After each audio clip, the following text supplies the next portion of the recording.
धन्यवाद हो। बाकी लोग म्यूट करना, बाकी लोग सब म्यूट करना, मैं भी म्यूट कर रहा हूँ, नहीं तो आवाज बराबर नहीं आएगी। बाकी सब लोग, रमेश, कि परमेश्वर हमें एक और हफ्ता इस माध्यम से ऐसे इकट्ठा होने के लिए प्रभु मदद किया है और प्रभु की आत्मा हमारे बीच में है। तो आइए हम परमेश्वर के वचन से कुछ बातें देखेंगे। इब्रानियों की पत्री में 12 अध्याय का आखिरी वचनों से हम आज मनन करने के लिए जा रहे।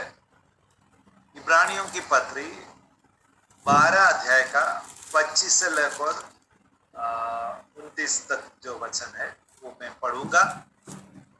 सावधान रहो और उस कहने वाले से मुख न फेरो, क्योंकि वे लोग जब पृथ्वी पर के चेतावनी देने वाले से मुंह मोड़कर न बच सके, तो हम स्वर्ग पर से चेतावनी देने वाले से मुंह मोड़कर कैसे बच सकेंगे। उस समय तो उसके शब्द ने पृथ्वी को हिला दिया, पर अब उसने वह प्रतिज्ञा की है, एक बार फिर मैं न केवल पृथ्वी को वरन आकाश को भी हिला दूंगा।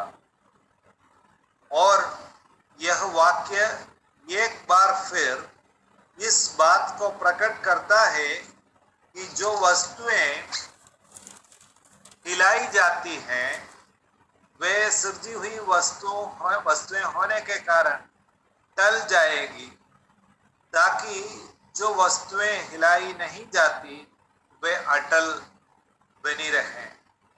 इस कारण हम इस राज्य को पाकर जो हिलने का नहीं कृतज्ञ हो और भक्ति और भय सहित परमेश्वर की ऐसी आराधना करें जिससे वह प्रसन्न होता है, क्योंकि हमारा परमेश्वर भस्म करने वाली आग है। जो इब्रानियों की पत्री जब हम अध्ययन करते हैं, हमको मालूम है कि अलग अलग जगह में अलग अलग चेतावनियां दिए हैं। तो और ये जो पुस्तक भी विश्वासी के समूह के लोगों के लिए लिखा है। तो विश्वास कलीसिया में जितने भी लोग हैं उनके लिए लिखी हुई एक पत्र है, लेकिन उसमें भी हमको ऐसी चेतावनियां हमको मिलता है जो साधारण तरफ हम सोचते नहीं है ऐसा होना है करके। तो इब्रानियों की पत्री में यहाँ जो लिखा है वो उन वचनों का हम मनन करेंगे। तो सावधान रहो ना, जो शुरू में जो लिखा है, हमें सावधान रहना है। हमारे जीवन में कुछ गलती हो सकता है या हमारे ऊपर बाहर से कुछ आपत्ति आ सकता है। तो वो ऐसी बातों से हमें सावधान रहना चाहिए। तो यहाँ क्या सावधानी की बात बताया है वो देखते हैं। 25वां आयत हम पढ़ते हैं, सावधान रहो और उस कहने वाले से मुंह न फेरो, क्योंकि वे लोग जब पृथ्वी पर के चेतावनी देने वाले से मुंह मोड़कर न बच सके, तो हम स्वर्ग पर से चेतावनी देने वाले से मुंह मोड़कर कैसे बच सकेंगे। तो यहाँ पत्री लिखने वाला ऐसा एक तुलना कर रहे हैं। दो व्यक्तियों के बीच में यह बात की तुलना आ रहे। एक तो है पुराने समय, बहुत पुराने समय, जब मूसा के समय, जब परमेश्वर ने जब इस्राएली लोगों के साथ में वाचा बांध दिया, वो उसी समय उन्होंने जो समय, उसी समय क्या हुआ है और उसके बाद में अभी जो कहने वाला है उसके द्वारा क्या होने वाला है, वो दो बातें बता रहे। तो एक जो है मूसा के समय, मूसा के द्वारा, मूसा जो धरती पर रहने वाला था, लेकिन यीशु मसीह स्वर्गीय व्यक्ति है, स्वर्ग से उतरा हुआ व्यक्ति है। तो इसलिए ऐसे एक दो तरह की जो बात बताकर उस दोनों में जो एक कॉन्ट्रास्ट बता रहे हैं। तो 24वां आयत में भी हम पढ़ते हैं, और नई वाचा के मध्यस्थ यीशु और छिड़काव के उस लहू के पास आए हो जो हाबिल के लहू से उत्तम बातें कहता है। तो उत्तम बात कहने वाला कौन है? यीशु मसीह है। तो उसके बाद में बोल रहे उस कहने वाले से मोह न है। तो यीशु के द्वारा हमें सबसे उत्तम बातें मिला है और उत्तम बात कहने वाला है। और आज भी यीशु हमसे बातें कर रहे, कलीसिया से बातें कर रहे, और बाहर के लोगों के लिए भी हमारे द्वारा सुसमाचार सुनाते रहते हैं। तो इसलिए यीशु मसीह की जो कहने की और मूसा के द्वारा परमेश्वर के जो शब्द हुआ है, वो दोनों के बाद में एक तुलनात्मक रूप में कुछ बता रहा है। तो उसी समय जब परमेश्वर की आज्ञाओं को न माना, उन लोगों के ऊपर बहुत है ना जो पीड़ाएं आया, और वो जो बातें इस पुस्तक में शुरुआत में बताया है, इसलिए वो इधर दोहराया नहीं है।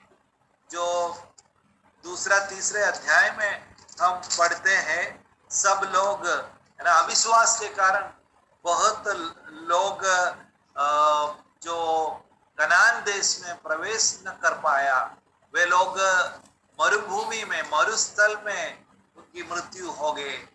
तो अविश्वास के कारण कुछ लोगों के जीवन में नुकसान हुआ है। तो इसलिए यहाँ जो लिखने वाले व्यक्ति वो बात की याद दिलाता है कि उसी समय क्या हुआ है इस्राएली लोगों के बीच में। इस्राएली लोग कौन है? परमेश्वर के बुलाए हुए लोग हैं। उनके बीच में ही ऐसी दुर्घटना हुई, और परमेश्वर की जो परमेश्वर की वाणी है उसी समय भी मूसा के द्वारा हुआ, और मूसा इस धरती पर रहने वाला व्यक्ति था। तो इसलिए उसी समय में परमेश्वर की तरफ से ही आवाज आया, लेकिन वो एक तरफ से मूसा के द्वारा आया। और अभी जो वर्तमान काल में यीशु मसीह जो स्वर्ग में रहने वाले हैं, उसके द्वारा हमें जो परमेश्वर के आज्ञाएं मिल रहे, परमेश्वर की बातें मिल रहे, ऐसा करके इस पत्र लिखने वाला लिख रहा है। तो इसलिए बोल रहे उसी समय जो मूसा के द्वारा, मूसा ने जो आदेश दिया, उस आदेश को पालन नहीं किया, उनको ऊपर न्याय हुआ है और वो बच नहीं पाया है। तो यीशु मसीह खुद, यीशु मसीह के द्वारा परमेश्वर अभी बोल रहा है। जैसे शुरुआत में इस पत्री का शुरुआत में जो, इसीलिए वो पत्री पूरा पढ़ने से ही वो जो वचन का अर्थ मालूम होता है। पहला वचन में परमेश्वर ने बाप दादाओं से थोड़ा थोड़ा करके और भांति भांति से भविष्यवक्ताओं के द्वारा बातें करके इन अंतिम दिनों में पुत्र के द्वारा बातें की। तो पुत्र कौन है? यीशु मसीह है। तो अभी कौन, किसके द्वारा प्रभु बात कर रहे हैं? अपने ही पुत्र यीशु मसीह के द्वारा इस हमें हमसे बात कर रहे हैं। तो इसलिए यीशु मसीह को ज्यादा महत्व यहाँ ये बात प्रस्तुत किया है। यीशु मसीह के सुसमाचार के अनसुनी करने वाले लोगों के ऊपर जो आने वाले न्याय के बारे में इधर बताया है, उनकी जो स्थिति बचने की नामुमकिन के ऐसा इस वचन से बता रहा है। तो इसलिए हमें क्या करना है, ये जो कलीसिया के अंदर के लोगों को भी है ना, ये जो बात को है ना, जो हमारे कलीसिया में है ना, ज्यादातर विश्वासी लोग ही है, लेकिन कुछ लोगों के मन में अविश्वास की बात हो सकता है। इसलिए अविश्वास को छोड़कर हमारे विश्वास को पक्का करना है, हमारे हम बुलाए जाने का पक्का करना है। जैसे पत्रुस की पत्री में हमने दूसरे एक दिन में हमने जो सुना था वचन, तो इसलिए परमेश्वर की ओर से बुलाए जाने का पक्का करने का है ना, जो बात हमारे ऊपर निर्भर है। तो हमारे जीवन में अविश्वास थोड़ी भी नहीं होना चाहिए। वो अविश्वास को दूर करके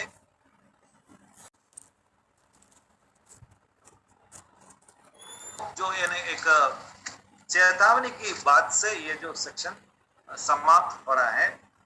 जो ये पुस्तक की जो ये 12 अध्याय,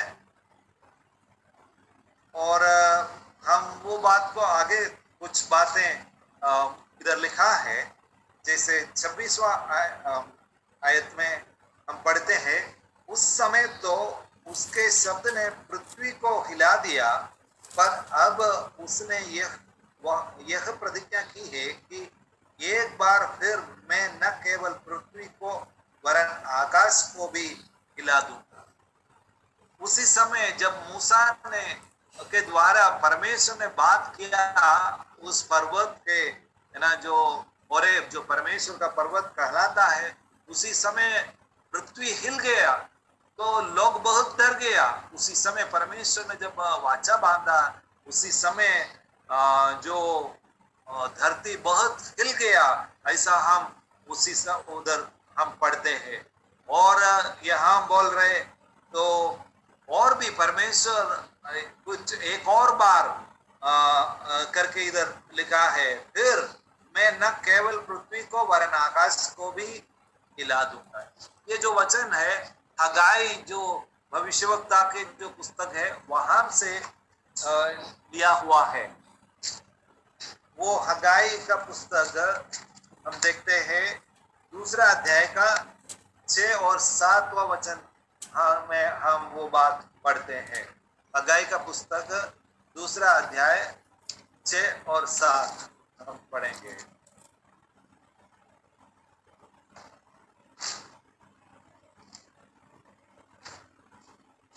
सेनाओं का यहोवा यूं कहता है, अब थोड़ी देर बाकी है कि मैं आकाश और पृथ्वी और समुद्र और जो सूखे स्थल सबको कंपित करूंगा, और मैं सारी जातियों को कम कपाऊंगा। तो ये जो वचन जो इधर कंपित करूंगा, जो मछली बाइबल में और अंग्रेजी बाइबल में जो शब्द इस्तेमाल किया है हिलाऊंगा, और कंपित करना और हिलाऊंगा दोनों शब्द पास पास के शब्द है। जब हिलाता है कोई वस्तु को हिला देते हैं, वो कंपित हो जाता है। तो इसलिए वो दोनों ऐसे कोई गलती तो नहीं अनुवाद में, तो कंपित हो जाना है, कंपित करूंगा, हिलाऊंगा।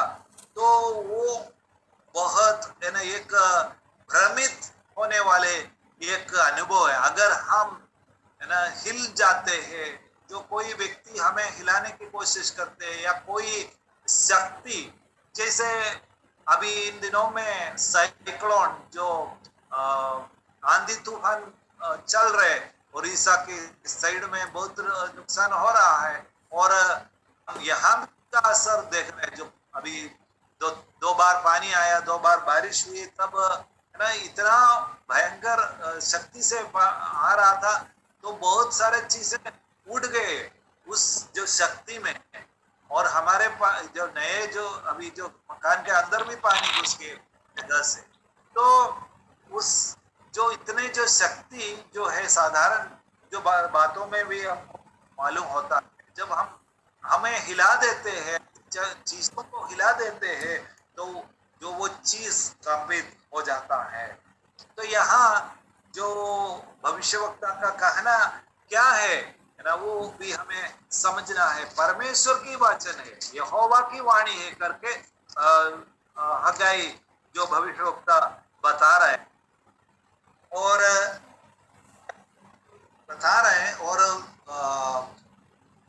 इब्रानियों की पत्री में भी जो लिखने वाला व्यक्ति वो ये वचन को दोहरा रहे, उधर कोटेशन कोट किया है और बता रहे हैं केवल इतना नहीं हिलाऊंगा, आकाश को हिलाऊंगा, सब जगह हिलाऊंगा ना। वो एक तरफ से सार्वजनिक रूप में या सार्वलौकिक जो इंटरनेशनल रूप में हर जगह परमेश्वर जो लोगों को या चीजों को कंपित करूंगा। तो ये जो हिलाना जो बहुत इन दिनों में जो अभी जो हम सोच रहा था, जो ये महामारी जो कोरोना की महामारी हमारे ना पूरे दुनिया के लोगों को कंपित कर दिया है, हिला रहे परमेश्वर एक तरह से। और यहाँ जो हगाई का 2:7 में हम पढ़ा, मैं सारी जातियों को कंपाऊंगा या हिलाऊंगा। तो उससे हम मालूम पड़ते हैं जो परमेश्वर ने जो अपने जो वचन में जो बताए हुए बात, भविष्यवाणी के रूप में बताए हुए बात पूरी होने की जो बातें एक एक करके उसके शुरुआत हुआ है। तो परमेश्वर के वचन सचमुच विश्वास योग्य है और परमेश्वर ने जो बातें बताया है वो जरूर होने वाला है। और हगाई का 2:21 में भी वो एक और बार वो बता रहे, मैं आकाश और पृथ्वी दोनों को कंपाऊंगा या दोनों को हिलाऊंगा। जो हमारे इस दुनिया में जो परमेश्वर अभी जो कर रहे हैं वो हिलाने का काम कर रहा है। और वो से उस हिलाने का उद्देश्य भी हम समझना है, परमेश्वर के उद्देश्य क्या है वो भी उस बात में हमें मालूम पड़ता है। तो इसलिए हमें वापस इब्रानियों की पत्री में जो लिखी हुई बात में वापस हम आएंगे जो, और उससे तो 12 का 27वां वचन हम पढ़ेंगे, इब्रानी 12:27। और यह वाक्य एक बार फिर इस बात को प्रकट करता है कि जो वस्तुएं हिलाई जाती है वे सृजी हुई वस्तुएं होने के कारण टल जाएगी, ताकि जो वस्तुएं हिलाई नहीं जाती वे अटल बनी रहे। जो उसका उद्देश्य है ना, हिलाने का उद्देश्य क्या है वो इधर बताया है। एक दो प्रकार का उद्देश्य है। एक तो जो वस्तुएं हिलाई जाती है वे टल जाना चाहिए, कुछ वस्तुएं टल जाना चाहिए, और कुछ वस्तुएं हिलाई नहीं जाती है वे अटल बनी रहना है। तो इसलिए परमेश्वर ऐसे हिलाते हैं, हिलाने के समय कुछ चीजें रह जाता है और कुछ चीजें है ना जो हिलाने से वो निकल जाते हैं, टल जाते हैं। तो वो वस्तुओं के बारे में हम जो यहाँ जो वस्तु शब्द इस्तेमाल किया है केवल चीज नहीं है, लोग भी उसमें शामिल है। जो है ना हिलाई जाते हैं उनमें जो केवल वस्तुएं इतना नहीं, चीजें इतना नहीं है, वो सृष्टि की हुई वो जो बातें हैं, जो वस्तुएं हैं, जो जितने भी जो परमेश्वर की सृष्टि है वो सृष्टि इसमें शामिल है। तो नई सृष्टि यीशु मसीह के द्वारा नई सृष्टि हुई है, वे लोग को हिलाना नहीं या हिलाने से वो अटल रह, वो उनमें ताकत है, उनमें यीशु मसीह की जो सुसमाचार का ताकत रहता है, इसलिए वे लोग अटल बने रहेंगे, वो टलने का नहीं। तो परमेश्वर ये जो बात इसलिए कर रहे कि दो झुंड के रूप में प्रभु जो करने वाला जो विभाजन सभी प्रकार सही प्रकार हो जाए। तो हम देखते हैं परमेश्वर का उद्देश्य यह है कि हम जो है परमेश्वर के लोगों का जो परमेश्वर पर विश्वास करें और वे लोग जो आनंद राज्य का प्राप्त कर सके। जो वो जो वचन भी हम इसके बाद में हम पढ़ते हैं 28वां वचन, इस कारण हम इस राज्य को पाकर जो हिलने का नहीं है, हम एक ऐसे राज्य प्राप्त करना वाला है जो हिलने, जो अटल रहते हैं, जो टलने का नहीं है। ऐसे एक राज्य के है ना जो वारिश बनने के लिए परमेश्वर हमें चुन लिया है। इससे बढ़कर क्या है? तो ऐसे एक बुलाहट हमें मिला है, ऐसे कहने वाले यीशु मसीह हमारे पास है, और कलीसिया में यीशु मसीह का जो वचन की सेवा हो रहा है। तो इसलिए यीशु मसीह के द्वारा अभी जो अंत, जो काल में जो परमेश्वर बातें कर रहे हैं, तो यीशु मसीह की जो बात को अनसुनी नहीं करना है, बहुत ध्यान देना है। यीशु मसीह के सुसमाचार को बहुत ध्यान देना चाहिए, और कोई बचने का रास्ता नहीं है। यीशु मसीह के जो सुसमाचार के द्वारा ही हमारे, और इस सुसमाचार को पक्के रूप में स्वीकार करना है, पक्के रूप में हम दूसरों को प्रचार करना है, ताकि बहुत से लोग बच जाएंगे और वो टलने वाले लोगों के गण में नहीं हो जाए, लेकिन अटल रहने वाले लोगों के गण में हो जाए। हम देखते हैं इससे संबंध एक और वचन का भाग में पढ़ना चाहता हूँ। यशायाह का पुस्तक 2 अध्याय 19 और 21। यशायाह का पुस्तक 2 अध्याय 19 और 21।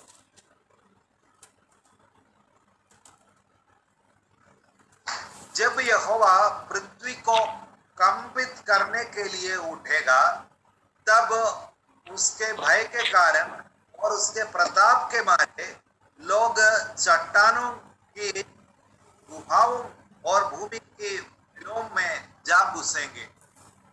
और 21वें, और जब यहोवा पृथ्वी को कंपित करने के लिए उठेगा, तब वे उसके भय के कारण और उसके प्रताप के मारे चट्टानों के दरारों, पहाड़ियों के छेदों में घुसेंगे।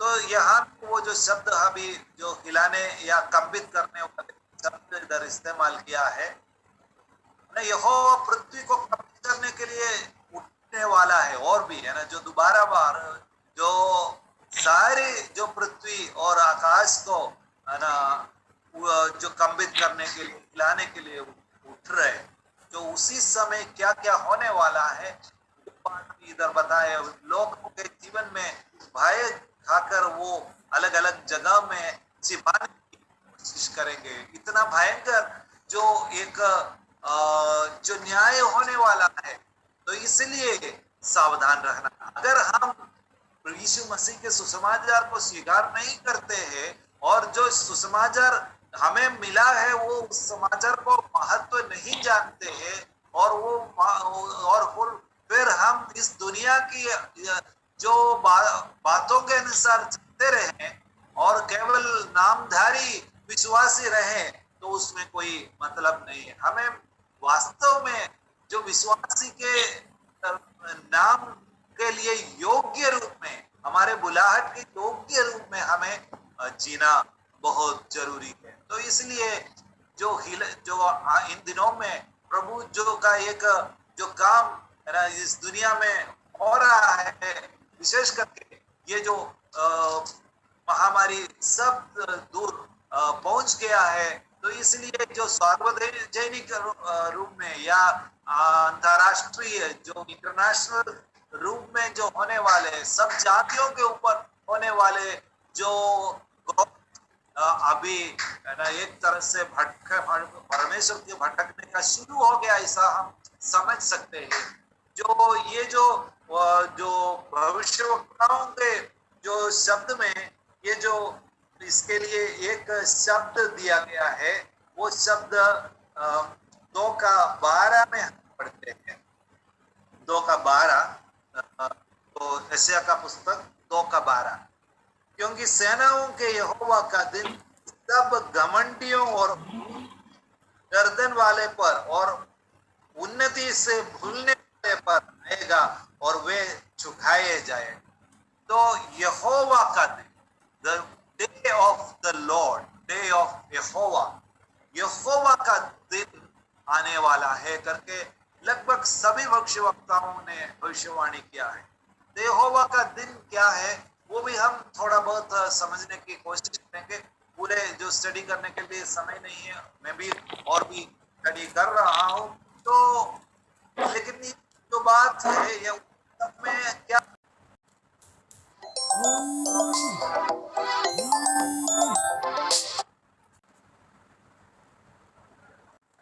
लेकिन वो खास करके क्या हो रहा है, सब घमंडी हैं और ऊंची गर्दन वालों पर और उन्नति से भूलने वालों पर, है ना, वो दिन आएगा और वे झुकाए जाए। तो घमंड जो है इस दुनिया में बहुत बढ़ गया है। परमेश्वर के बिना लोग, ना, हमें परमेश्वर की क्या जरूरत है, परमेश्वर क्या कर, परमेश्वर कुछ नहीं है, ऐसे सोचने वाले लोग बढ़कर और साइंस की भी उन्नति है ना, वो जो विज्ञान के द्वारा है ना हम बहुत आगे बढ़ गया, इससे लोग सोच रहे हैं। तो इसलिए यहाँ जो बात बताया है, उन्नति से भूलने वाले पर भी परमेश्वर का दिन, यहोवा का दिन आने वाला है। तो और एक और वचन हम इससे संबंधित पढ़ेंगे, 17 वचन, 2:17, मनुष्य का गर्व मिटाया जाएगा और मनुष्यों का घमंड नीचा किया जाएगा, और उस दिन केवल यहोवा ही ऊंचे पर विराजमान रहेगा। मनुष्यों के घमंड और गर्व, है ना, पूरी तरफ मिटाया जाएगा। उसी दिन ऐसा एक दिन आने वाला, एक तरफ से उसका एक झलक अभी, है ना, इस कोरोना के माध्यम से या कोरोना के महामारी के द्वारा लोगों के बीच में आ रहा है। बहुत से, है ना, जो केवल विज्ञान इतना नहीं है, जो इलाज के जो सिस्टम है वो भी, है ना, पूरे तरह, है ना, सक्षम तो नहीं है। बहुत लोग मर गए रहे, जो बहुत से लोग अस्पताल में भी मर रहे हैं। तो अपने जो वैज्ञानिक के जो रूप में जो प्रगति किया है उसका भी बहुत सीमा है। वो लोग, है ना, अभी जो ज्यादा घमंड नहीं कर पा रहे, वो उनको, है ना, नीचा किया जा रहा है। और उसी दिन पर यहोवा का दिन का हम ज्यादातर अब एक न्याय के दिन करके हम समझते हैं, और न्याय का अर्थ उसमें बहुत जरूर उसमें है। लेकिन जैसे हमने जो इब्रानियों की पत्री में हम पढ़ा है, जो उसका उद्देश्य दो है, जो हिलाने का उद्देश्य, है ना, और परमेश्वर का जो दिन का भी उद्देश्य दो तरह है। एक तो हिलाने के द्वारा जो ढल जाएगा वो हिलेगा, वो हिलना है और ढल जाना चाहिए, और जो नहीं हिलता है वो अटल बना रहना है। तो इसलिए परमेश्वर का दिन या यहोवा का दिन न्याय का दिन है, जो विश्वास नहीं करते हैं, और विश्वासियों के लिए एक खुशी का भी दिन है।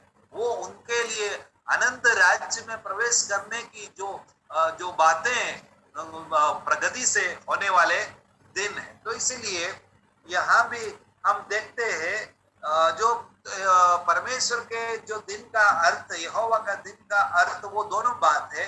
और उसी समय क्या होने वाला है, उसी दिन केवल यहोवा ही ऊंचे पर विराजमान रहे, यहोवा ही ऊंचे पर विराजमान रहे, और कोई नहीं है, और कोई व्यक्ति नहीं है, मनुष्य का सामर्थ्य नहीं है, मनुष्य का विज्ञान नहीं है, केवल परमेश्वर, केवल यहोवा ही विराजमान रहेगा।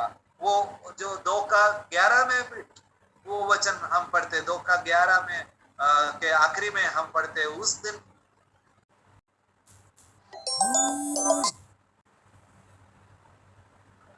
है। अभी जो, है ना, जो इतिहास में अलग अलग युग है, अलग अलग व्यक्तियों का भी, है ना, नाम आते हैं, लेकिन यह जो परमेश्वर का दिन ऐसे दिन है जो परमेश्वर को ही महिमा मिलेगा, केवल परमेश्वर विराजमान रहेंगे। तो इसलिए परमेश्वर विश्वास करने वाले लोगों के में भी महिमित हो जाएंगे। उसके जो छुटकारा के द्वारा परमेश्वर को महिमा मिलेगा, और अविश्वास करने वाले पर जो न्याय आएगा उसके द्वारा भी परमेश्वर को महिमा मिलेगा। तो इसलिए परमेश्वर का दिन, यहोवा का दिन आने वाला है करके भविष्यवक्ताओं ने जो भविष्यवाणी किया है, वो है ना, उसका जो पूरा होना हमारे बीच में हो रहा है। और यहोवा का दिन एक दिन करके जो अंतिम रूप में है, लेकिन उसका एक झलक के रूप में भी अलग अलग समय भी हुआ है। ये जो भविष्यवाणी जब हुई हगाई का और एशिया का, उसका भी पूरा होने का एक बार उनकी जो समय सीमा में भी कुछ रूप में पूरा हो गया। उनके ऊपर जो न्याय हुआ है उसी के द्वारा, लेकिन जो एक अंतिम रूप में भी इसका एक पूरा होना है। तो इसलिए परमेश्वर का दिन का मतलब परमेश्वर को ही महिमा मिलने वाला दिन है, और परमेश्वर को सब लोग यीशु का नाम को, यीशु ही परमेश्वर है, यीशु ही प्रभु है ना, ये जो बात को स्वीकृति करने का दिन है। तो इसलिए हम वो दिन के लिए बाट जोड़े, और इन दिनों में जो हो रहा है हम तैयार रहने के लिए, हमें और भी परमेश्वर के लिए, परमेश्वर की ओर से हमें मिले हुए जो सुसमाचार के महत्व, वो धन है, वो अमूल्य है, वो एक निधि है, एक ऐसी बहुमूल्य जो चीज है, हम समझकर इस सुसमाचार पर और भी भरोसे रखना है, और ये जो सुसमाचार दूसरों को सुनाना है। तो इस वचन के भाग से एक और मैं वचन मैं पढ़ना चाहता हूँ, 2:22 यशायाह का 2:22। इसलिए तुम मनुष्य से परे रहो जिसकी श्वास उसके नथनों में है, क्योंकि उसका मूल्य है ही क्या। तो मनुष्य के घमंड, ये हम मनुष्य जो घमंडी लोगों की बात कर रहे हैं, जो मनुष्य जो सोचते हैं मैं बड़ा हूं, मैं सब कुछ कर सकता हूं ना, हम ना कहां तक हम पहुंच गया है, चांद के ऊपर मनुष्य पहुंच गया और आगे भी पहुंचने की कोशिश कर रहे हैं, हम तो कितने ना प्रगति किया है, उन्नति हो रहा है। तो लेकिन परमेश्वर बोल रहे, यहोवा का दिन जब आने वाला है उसी समय घमंड सब नष्ट किया जाएगा, और मैं ऐसे मनुष्य से परे रहना है। मनुष्य के ऊपर भरोसा नहीं रखना है, मनुष्य के ऊपर विश्वास नहीं करना है। बचने के लिए, छुटकारे के लिए एकमात्र रास्ता है, वो यीशु मसीह है, जो अभी कहते रहते हैं इस युग में जो अंत जो एंड टाइम्स जो है, अंत का काल में जो बातें करने वाला हमारे प्रभु यीशु मसीह ही विश्वास योग्य। मनुष्य पर विश्वास नहीं करना है, मनुष्य के ऊपर भरोसा रखना नहीं है, और मनुष्य के पास भरोसा रखने के बाद विश्वास के उसके नथनों में है, नथनों में है, इतना ही विश्वास है, वो जब निकल जाता है सब कुछ खत्म हो जाता है। तो ऐसे श्वास के आधार पर रहने वाले जो परमेश्वर ने भूखा है, वो जो श्वास उसके अंदर रहते हैं, उसी समय ही कुछ वो कर सकते हैं। हमारे जो क्षणिकता है, जीवन की क्षणिकता की बात इस वचन में बता रहा है। तो इसलिए मनुष्य के ऊपर भरोसा नहीं रखना है, मनुष्य को है ना ऐसे मूल्य नहीं देना है जो परमेश्वर को देना है। परमेश्वर को के जगह मनुष्य को है ना समझना वो बिल्कुल गलत है, और ऐसा जो हो रहा है, जो हर युग में हो रहा है, पुराने समय के लोग के है ना, जो इसलिए परमेश्वर अपने जो न्याय के द्वारा लोगों को हिलाने के लिए, जो आने वाले समय कंबित करने के लिए आने वाले समय क्या क्या होने वाला है, उस बात को हमको और भी जो स्टडी करना है, तो और हमें और भी हमें तैयार रहना है। हम और भी परमेश्वर के वचनों में भरोसा रखकर, ये जो वचन बिल्कुल सत्य है, इसमें कोई है ना झूठ नहीं है, ऐसे विश्वास करना है, नहीं तो हमें बचने की कोई संभावना नहीं है। तो लेकिन हम जो प्रभु में विश्वास किया है, हम अटल रहने वाले लोग, तो इसलिए जो इब्रानियों की पत्री में जो वचन जो आखिरी जो वो दो वचन है, वो वचन हम पढ़कर समाप्त करेंगे। 28 और 29। 29 में पहले पढ़ना चाहता हूं, क्योंकि हमारे परमेश्वर भस्म करने वाले आग है। तो भस्म करने वाला आग है। परमेश्वर का दिन आ रहा है, वो खिलाने के लिए आ रहे, और खिलाना शुरू भी हो गया है। और खिलाना है ना, ये दो प्रकार है ना, जो एक तो न्याय के बात को भी दर्शाता है, और एक जो है बच निकलने के रास्ता भी दिखाता है। तो इसलिए परमेश्वर का जो क्रोध के अंदर हम है ना, उसके हाथ में हम गिरना नहीं है, लेकिन परमेश्वर के जो ओर से मिलने वाला छुटकारा हमको मिलना है, और उस पर हम भरोसा रखेंगे। और 28 का वचन जो ये परमेश्वर के जो इस क्रोध को दिलाते हुए वो 28वां वचन बता रहा है, इस कारण हम इस राज्य को पाकर जो हिलने का नहीं, कृतज्ञ हो।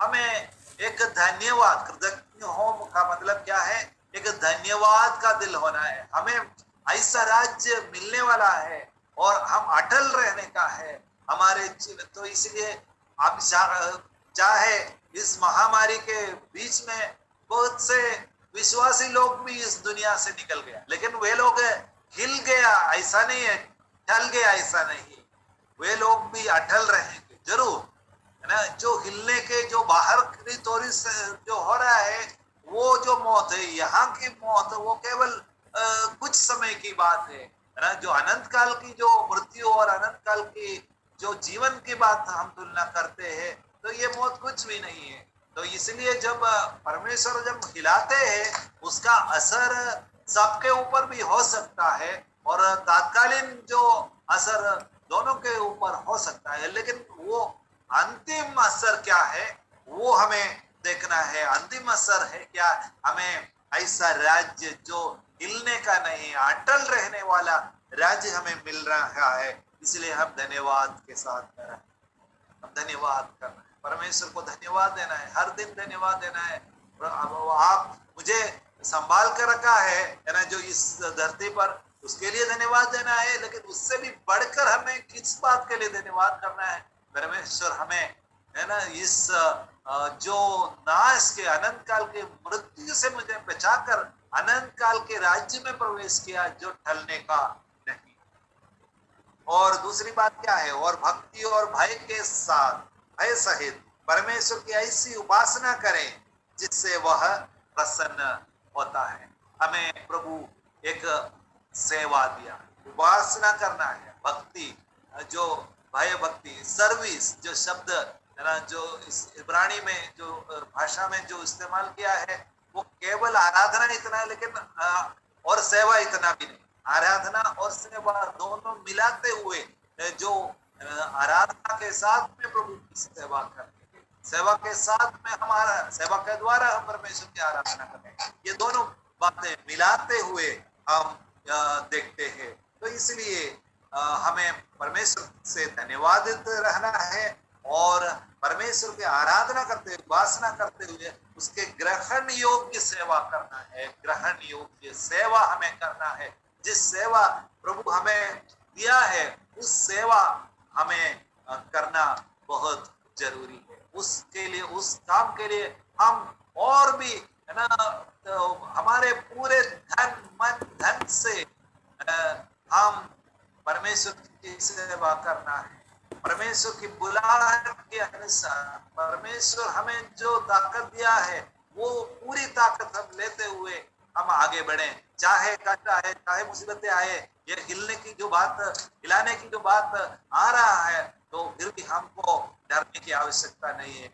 हमें हमारी जो बातें पक्का किया है। तो इसीलिए चाहे हम महामारी और भी तीसरे वेव आ रहे हैं, या उसके बाद में और भी बातें जो भविष्यवाणियों में दुहया है, और हम प्रकाशित वाक्य में भी जो बातें यहोवा के दिन के बारे में जो लिखा है, उन बातों को हमें और भी स्टडी करना है। तो और उससे हमें और भी सचेत रहने के लिए, और भी सावधान रहने के लिए एक प्रेरणा हमें मिलता है, और उस प्रेरणा पाते हुए जैसे है ना, प्रभु के जो इस बात में हमें कुछ भी शक नहीं है, इसलिए हर व्यक्ति को प्रभु की सुसमाचार सुनाने के लिए जो सेवा है प्रभु ने दिया है, उस सेवा में हम आगे बढ़े, बहुत यकीन के साथ में, बहुत निश्चयता के साथ में हम आगे बढ़ेंगे। प्रभु इन वचनों के द्वारा हमें आशीषित करें। हम कभी जो नाश की ओर जाने वाले, जो अनसुनी करने वाले लोगों के गण में नहीं होना है, सुसमाचार को नहीं स्वीकार करते हैं। कलीसिया के लोगों में भी कुछ लोग ऐसे होने की संभावना है, इसलिए कलीसिया के लिए भी इस बात लिखी है। तो हमें सचेत रहना है, सावधान रहना है, और हमें जो बहुमूल्य जो खजाना मिला है, उस खजाना को हम इस्तेमाल करते हुए आगे बढ़े। प्रभु हमें मदद करे। आमीन आमीन।